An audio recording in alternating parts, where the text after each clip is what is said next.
We got a U.S. win. What do you think of the game?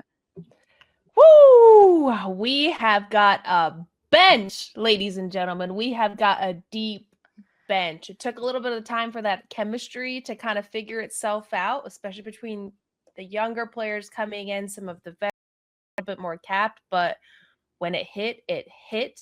And I can't wait to see already what the U.S. is going to do on Sunday against a kind of weak Australia right now. But it was a fun match.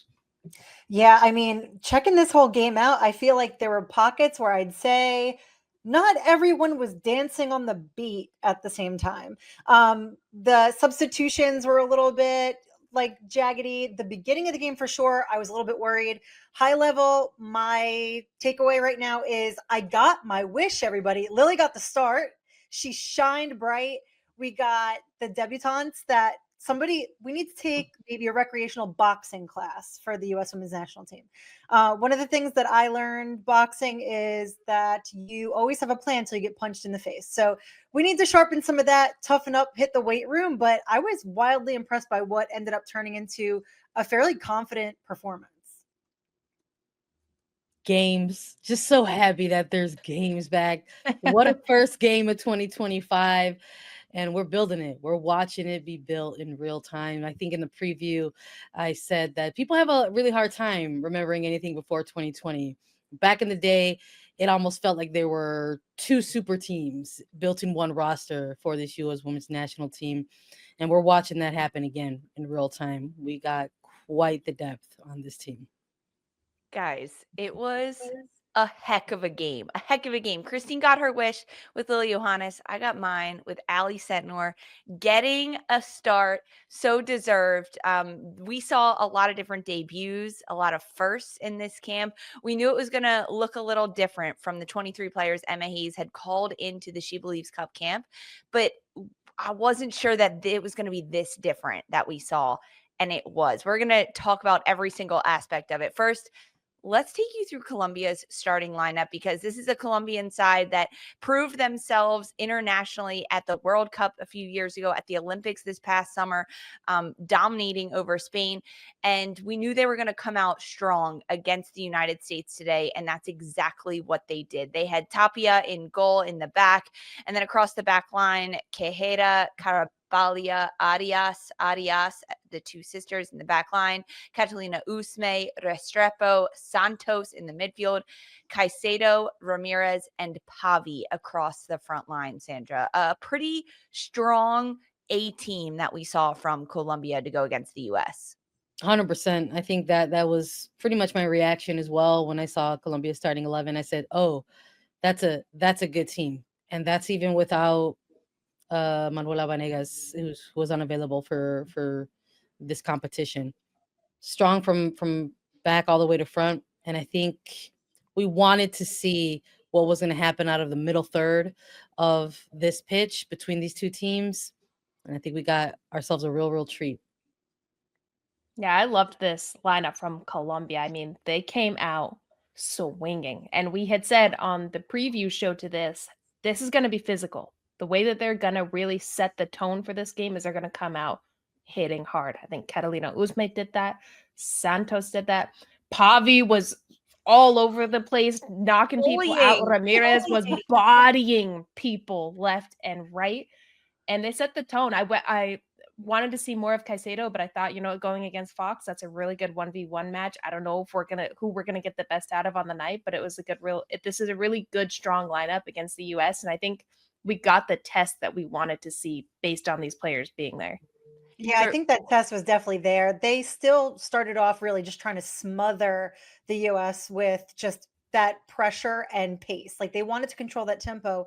And I feel like the US did a really good job of not caving to it, even with the physicality. I was kind of impressed, a little bit irritated at points. I love physical games like this. Like I was salivating watching just on my couch, like white knuckling it. Like, I want to go play. Or maybe I just want to go run into somebody and throw an elbow. I don't know which one yet. But they really did absorb a lot of that pressure really, really well, even knowing that, the beginning, especially some of the debutantes got absolutely bodied. They were getting rolled. I was like, they need to find some constitution in this and move forward. And they managed to do it. the way Colombia lined up in a 4-2-3-1, I was very impressed with how they had so much fluidity in their front four with Ramirez, Caicedo, Santos, and Pavi. They were all over the place. I mean, Dee, you mentioned Linda Caicedo wanting to have her a little bit more involved, but she was like going from one side to the next. It looked like she wanted the ball and she was trying to find it, trying to find herself in the game and developing. But the way that Colombia lined up, it really stacked up interestingly against the United States. And Emma Hayes' starting 11 for the first time in 2025, ladies and gentlemen. We got to see Jane Campbell in goal. Across the back line, Jenna Nightswanger, Tara McKeown making her U.S. national team debut, Emily Sonnet and Emily Fox.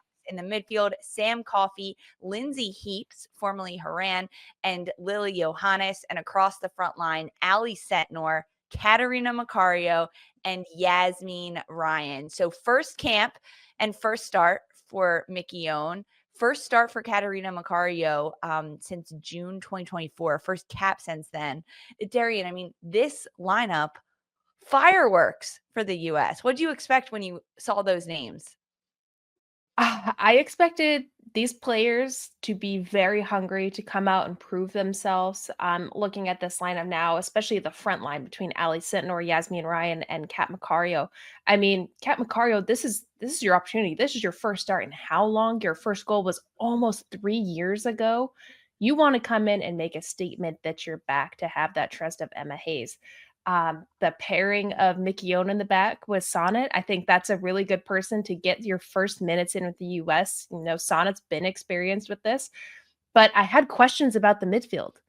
How is Johannes going to be able to float up a little bit higher to get involved in the attack? Is Heaps going to drop lower? What is that going to look like? We were talking about seeing Coffee. It was just all of these questions of chemistry that came to my mind, which I knew was going to take a minute, but when they got it, they got it. Sandra, who was the closest in our lineups that we predicted? How close was yours to this? Gosh, I think it's a smorgasbord, honestly. But look, if you want me to say that I think you're the closest, I'll do it for you. But listen, as soon as I saw That's what I Ali wanted. Setner, I was fishing for that. Thank you. look, I know when you're fishing, and I'll always land on the hook for you.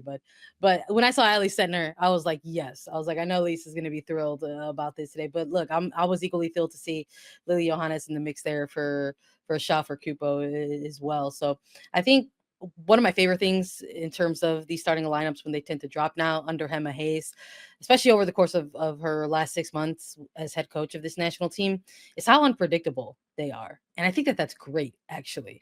I think in the past, when we did any sort of, previews or recapping or any sort of starting lineup projections on the show, there were almost layers of predictability, where we felt we wanted to maybe be more right than anything else. And it was maybe easier to do that back in the day. That's not really the case right now under this current coaching staff. It's always going to be a mix up, especially right now in this 2-year buildup to the next cycle for 27 World Cup and 2028 Olympics. And I love that maybe there's just a sprinkling of some of the players that we thought were going to be in the starting 11, but I don't think any one of us actually nailed an identical type of lineup that we saw tonight.